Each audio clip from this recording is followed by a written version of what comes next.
Андрей Рублев стал победителем турнира Ассоциации теннисистов-профессионалов, который завершился в Санкт-Петербурге. В финальном матче 22-летний россиянин, имевший третий номер посева, выиграл у хорвата Борны Чорича со счетом 7-6, 6-4. Для теннисистов эта встреча стала четвертым очным противостоянием. Во всех случаях победу праздновал Рублев.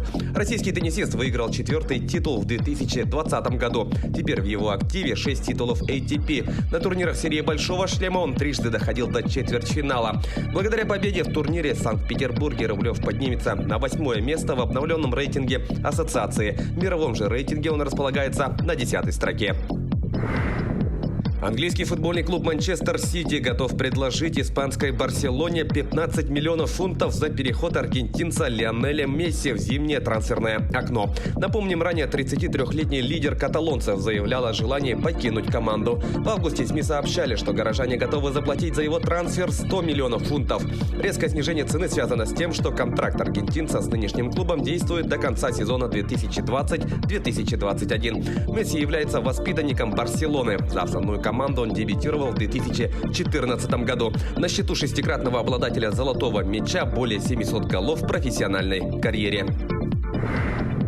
Футболисты московского ЦСКА выиграли у столичного «Динамо» в домашнем матче 11-го тура Тинькофф российской премьер-лиги. Встреча завершилась со счетом 3-1. В составе армейцев результативными ударами отметились Константин Кучаев, Чидыра Эджуке и Игорь Дивеев. Единственный мяч гостей забил Никола Мора. ЦСКА впервые с 2016 года обыграл «Динамо» в матче РПЛ. Команда занимает третье место в турнирной таблице чемпионата, набрав 22 очка.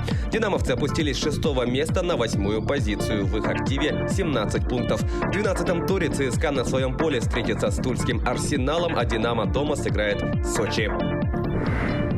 Московское дерби состоялось и в хоккее. Представители Центрального спортивного армейского клуба выиграли у соперников из «Динамо» в матче регулярного чемпионата КХЛ. Встреча завершилась со счетом 2-1. В составе победителей взятия ворот провели Сергей Андронов и Богдан Киселевич. У динамовцев гол забил Вадим Шипачев. Армейцы продолжают возглавлять турнирную таблицу западной конференции, набрав 29 очков в 18 матчах. «Динамо» идет на 6-й строке, имея в активе 18 пунктов после 16 встреч. В следующем матче ЦСКА дома сыграет с нижегородским «Торпедо», а «Динамо» на своем льду примет одноименную команду из Минска.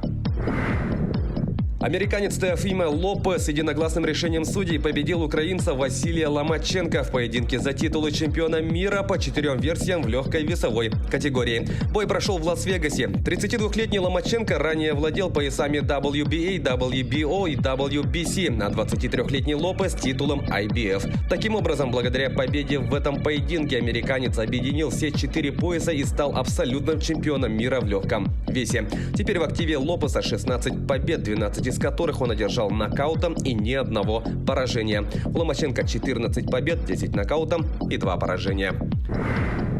Якутские борцы впервые с 2004 года не смогли завоевать медали на чемпионате России. Национальное первенство завершилось на Наро-Фоминске.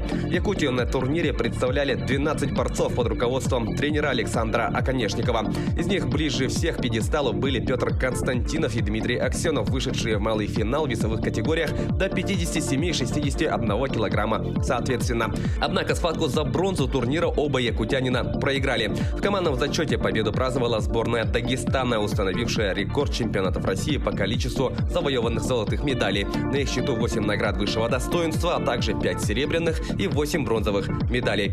Таковы главные спортивные новости к этому часу. Занимайтесь спортом и будьте здоровы!